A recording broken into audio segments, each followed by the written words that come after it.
بسم اللہ الرحمن الرحیم. In the name of Allah, الحمد لله وكفى وسلام على عباده الذين اصطفى أما بعد أعوذ بالله من الشيطان الرجيم بسم الله الرحمن الرحيم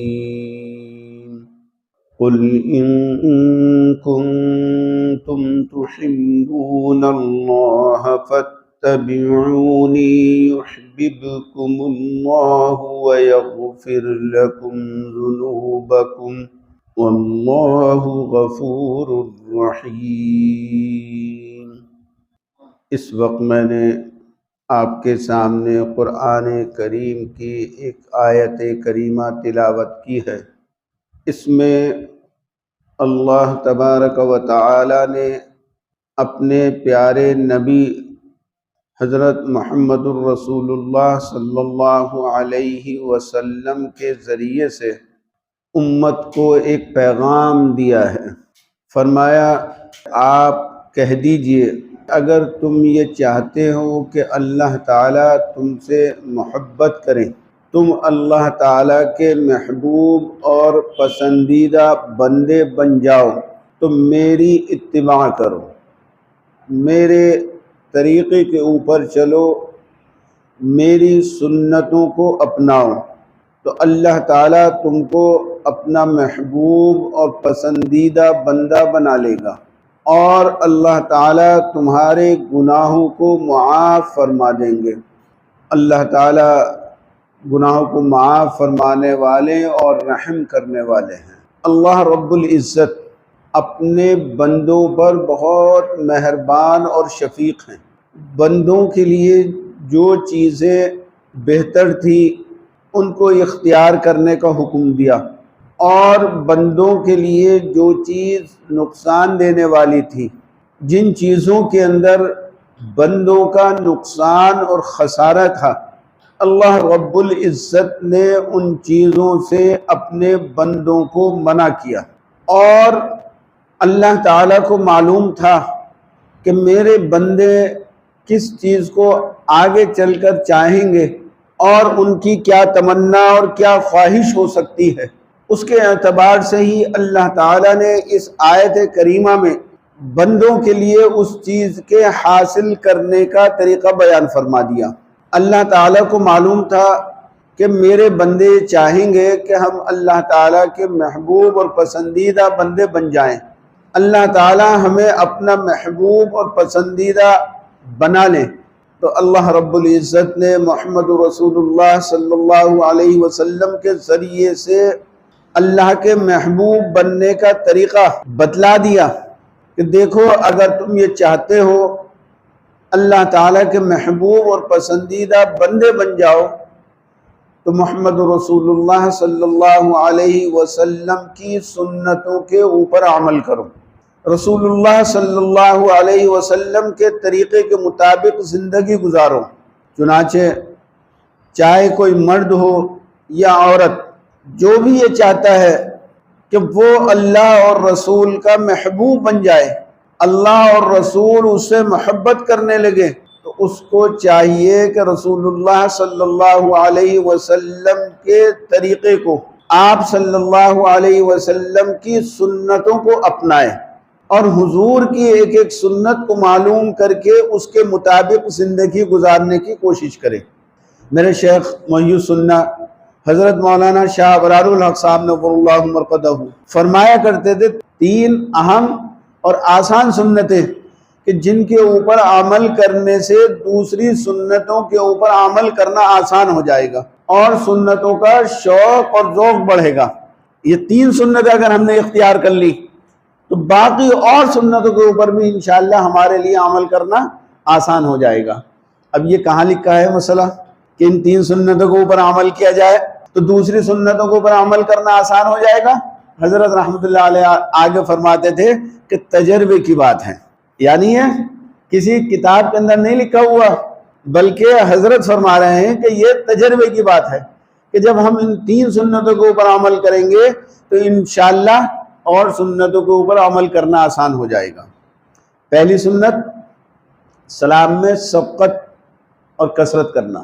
سبقت کا مطلب پہل کرنے کی کوشش کریں، میں پہل کروں سلام کے اندر۔ ہاں ایک بات اور یاد آئی، سلام میں سبقت کرنے کے سلسلے میں آج کل یہ موبائلوں کا زمانہ ہے، ہمارا مزاج اور ایک طبیعت یہ بنی ہوئی ہے اور دنیا کے طور طریقے کے اوپر ہم لوگ چل رہے ہیں کہ جب ہم فون کرتے ہیں کسی کو یا کسی کا فون ریسیو کرتے ہیں تو سب سے پہلے کیا بولتے ہیں؟ ہیلو کرتے ہیں۔ یہ ہیلو کہنے سے ہماری جو سلام کرنے کی سبقت تھی وہ ختم ہو جائے گی۔ اب آپ نے پہلے ہیلو کہہ دیا، چاہے فون کرنے میں ہیلو کہا ہو یا فون ریسیو کرنے میں ہیلو کہا ہو، اب اس کے بعد میں جب جان پہچان ہو گئی، پتہ چل گیا فلاں کا فون ہے، اب کہہ رہے ہیں السلام علیکم، تو بھائی ابتدا بھی سلام نہیں ہوا یہاں۔ لہذا جب آپ فون کریں کسی کو یا کسی کا فون ریسیو کریں تو ہیلو ہرگز نہ کہیں۔ اگر آپ نے ہیلو کہا تو یہ ابتدا بالسلام کے اوپر عمل نہیں ہو پائے گا۔ اس لیے جب بھی کال کریں گے کسی کو یا کال ریسیو کریں گے تو فوراً کہیے السلام علیکم، دوسرا جواب دے اس کا وعلیکم السلام کہہ کر کے۔ اور دوسرا تھا سلام کے سلسلے میں کثرت۔ ہر مسلمان کو سلام کرنا چاہیے، چاہے اس کو پہچانتے ہوں یا نہ پہچانتے ہوں۔ ہم لوگوں کا مزاج کیا ہے؟ تو اگر کوئی داڑھی ٹوپی والا آ رہا ہے تو اس کو سلام کر لیں گے، کوئی جان پہچان والا آ رہا ہے تو اس کو سلام کر لیں گے، لیکن جس کو ہم نہیں جانتے اس کو ہم سلام ہی نہیں کرتے۔ نہیں، ہمیں کوشش یہ کرنی چاہیے، کوئی بھی مسلمان چاہے ہم اس کو جانتے ہوں یا نہ جانتے ہوں، وہ ہمارے پہچان کا ہو یا نہ پہچان کا ہو، ہمیں سلام اس کو ضرور کرنا چاہیے۔ تو کثرت کرنی ہے، خوب کثرت کے ساتھ، چلتے پھرتے اٹھتے بیٹھتے خوب سلام کرنا ہے، زیادہ سے زیادہ ہمیں سلام کرنا ہے۔ یہاں تک آیا ہے کہ صحابہ کرام اگر دیوار کی آڑ میں ہونے کے بعد میں پھر دوبارہ آتے تھے تو تب بھی سلام کرتے تھے۔ جیسے ہم یہاں بیٹھے ہوئے ہیں سب مسجد کے اندر، اب کوئی یہاں سے اٹھ کر باہر جائے پھر واپس آئے تو چاہیے کہ وہ پھر سلام کرے۔ جتنی مرتبہ مجلس سے اٹھ کر باہر جائے اور پھر واپس مجلس کے اندر آئے تو اس کو چاہیے کہ سلام کریں۔ تو کثرت کے ساتھ ہمیں سلام کرنا ہے، ایک ایک دن میں جتنی مرتبہ ہم سامنا ہو، آمنے سامنے ایک دوسرے کو ہوں، ہر مرتبہ ہمیں سلام کرنا چاہیے۔ تو سلام میں کثرت کرنی ہے۔ اور ایک عام غلطی ہے سلام کرنے میں کہ لوگ سلام تو کرتے ہیں لیکن سلام کرنے کا جو صحیح تلفظ ہے وہ ہم سے نہیں آتا۔ کیا کہتے ہیں؟ السلام علیکم۔ یہ کیا ہے بھائی؟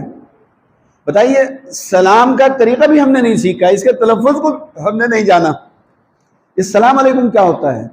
سلام کا طریقہ یہ ہے کہ حمزہ اور میم کی حرکت کو صاف ظاہر کر کے اور میم کی حرکتوں کو معروف ادا کر کے کہنا چاہیے، اس طرح سے السلام علیکم، یہ ہے سلام کا طریقہ پورا۔ اور آگے بڑھا دیں، بہت ہی اچھی بات ہے، السلام علیکم ورحمۃ اللہ وبرکاتہ۔ تو آج کے بعد میں جب بھی سلام کریں گے اس طریقے سے سلام کریں، السلام علیکم ورحمۃ اللہ وبرکاتہ۔ اور مختصر کرنا ہے، جلدی میں ہے، کہیں سواری کے اوپر ہے تو السلام علیکم اتنا ہی کہہ دیں۔ اور ایک غلطی اور ہے سلام کے سلسلے میں، ہم لوگ کیا کرتے ہیں؟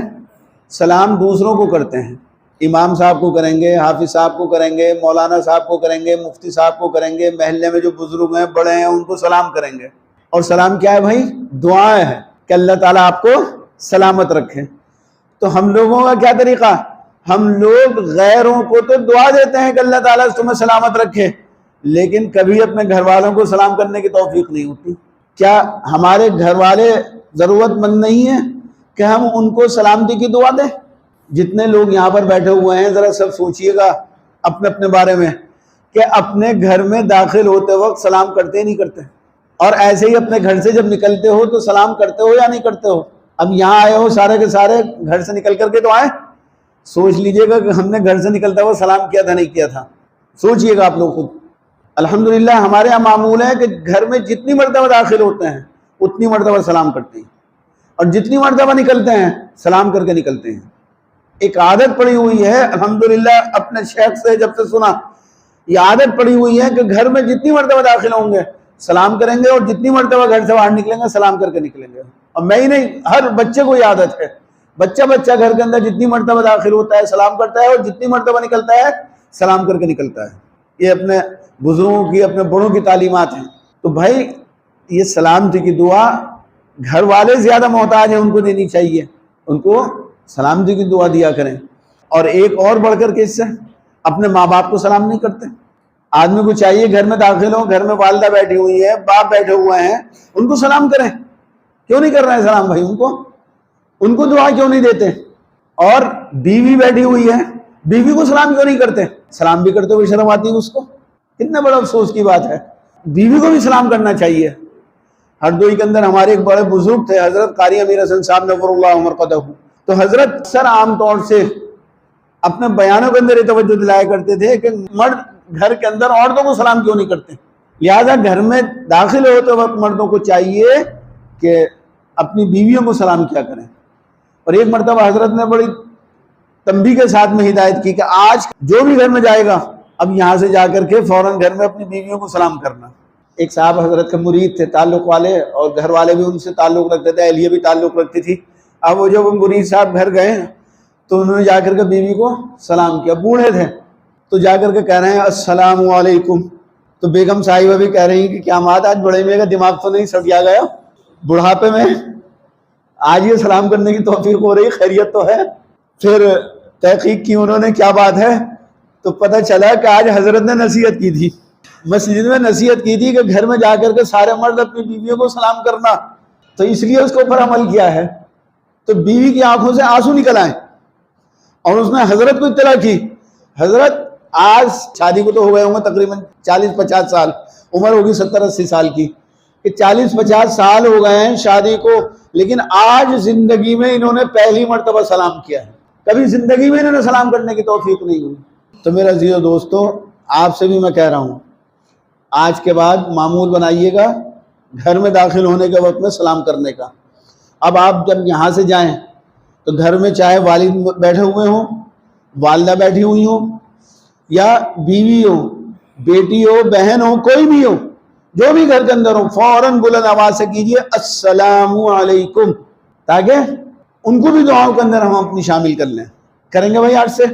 آج سے معمول بنائیے کہ ہم اپنے گھر والوں کو انشاءاللہ سلام کریں گے.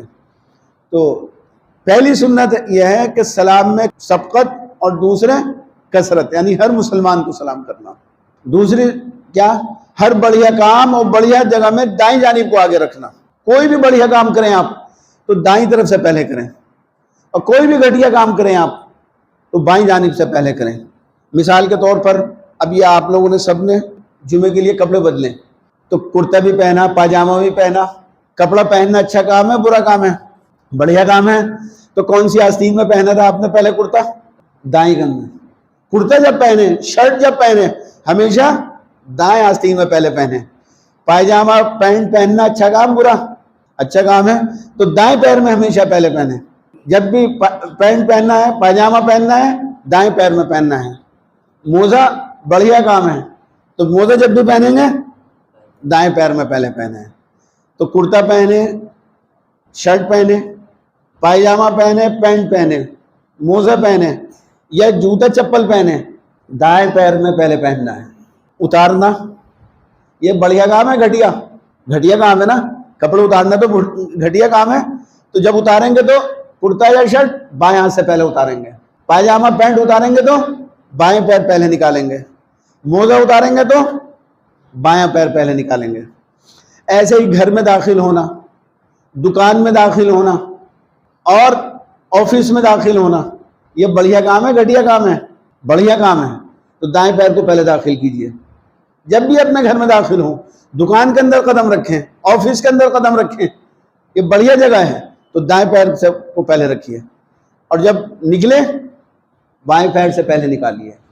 عام طور سے لوگ یہ سمجھتے ہیں یہ گھٹیا بڑھیا کی سنت صرف مسجد اور بیت الخلاء کے ساتھ میں خاص ہے، کہ مسجد میں داخل ہونا ہے تو دائیں پیر سے داخل ہوں گے، نکلنا ہے تو بائیں پیر سے نکلیں گے. بیت الخلاء میں داخل ہونا ہے تو بائیں پیر سے داخل ہوں گے، نکلیں گے تو دائیں پیر سے نکلیں گے. مسجد اور بیت الخلاء کی تو ہے یہ سنت، لیکن اس کے علاوہ دنیا کے اندر جو بھی چیزیں ہیں سب کے لیے یہ قانون ہے. کنگھا کرنا ہے دائیں طرف سے پہلے کرنا ہے. بال کٹوانے ہیں دائیں طرف سے پہلے کٹوانے شروع کیجئے. میں ایک مرتبہ بال کٹوا رہا تھا اپنے، میرے نائی نے پانی چھڑک کر کے کنگا کر کے بائیں طرف سے بنانا شروع کرنا چاہا. میں نے نہیں بھائی ادھر سے بناؤ، دائیں طرف سے. بال کٹنا بڑھیا کام ہے، تو دائیں طرف سے بال کٹوانے کی ابتدا کرنی چاہیے. یہ سنتیں ہیں میرا عزیزو. تو ہر بڑھیا کام بڑھیا جگہ میں دائیں جانب کو مقدم رکھنا، اور ہر گھٹیا کام گھٹیا جگہ میں بائیں جانب کو مقدم رکھنا. تیسری سنت ذکر اللہ کی کثرت کرنا. کثرت کے ساتھ ذکر اللہ کریں. کم سے کم ایک تسبیح کلمہ طیبہ کی، ایک تسبیح استغفار کی، ایک تسبیح درود شریف کی، اس نیت سے پڑھیں کہ اللہ تعالیٰ کی محبت بڑھے اور غیر اللہ کی محبت گھٹے. اور متفرق اوقات میں سبحان اللہ والحمد للہ ولا الہ الا اللہ واللہ اکبر چاہے ملا کر پڑھیں یا الگ الگ پڑھیں، جیسا آسانی ہو پڑھیں. خوب کثرت سے ذکر کریں اللہ تعالیٰ کا. اور بہتر یہ ہے کہ جب اوپر چڑھے تو اللہ اکبر، سینہ چڑھنا ہے آپ کو، اللہ اکبر اللہ اکبر، ہر پیڑھی کے اوپر اللہ اکبر. دکانیں عام طور سے 2-3 پیڑھیوں کی ہوتی ہیں، اس کے اوپر پیڑھی کے اوپر دائیں پیر رکھیں اللہ اکبر، دوسرا پیر رکھیں اللہ اکبر. ہر پیڑھی کے اوپر بلند جگہ پر اللہ اکبر. نیچے پیڑھی کے نیچے قدم رکھیں سبحان اللہ سبحان اللہ، زینے سے اتریں سبحان اللہ سبحان اللہ، یہ پڑھتے ہوئے اتریں. اور برابر جگہ پر چلیں لا الہ الا اللہ لا الہ الا اللہ. یہ ہے کثرت کے ساتھ ذکر کرنا. تو میرا شیخ بار بار یہ فرمایا کر ان 3 سنتوں کے اوپر عمل کریں. نمبر 1 سلام میں سبقت یعنی پہل کرنا، اور کثرت یعنی ہر مسلمان کو سلام کرنا. نمبر 2 ہر بڑھیا کام اور بڑھیا جگہ میں دائیں جانب قدم رکھنا، اور ہر گھٹیا کام گھٹیا جگہ میں بائیں جانب کو مقدم رکھنا. اور نمبر 3 ذکر اللہ کی کثرت کرنا. اگر ہم نے ان 3 سنتوں کے اوپر عمل کر لیا تو انشاءاللہ اور سنتوں کے اوپر ہمارے لیے عمل کرنا آسان ہو جائے گا، اور سنتوں کا شوق اور ذوق بڑھے گا. اللہ تعالی ہمیں ان باتوں کے اوپر عمل کرنے کی توفیق عطا فرمائے. وآخر دعوانا الحمدللہ رب العالمین.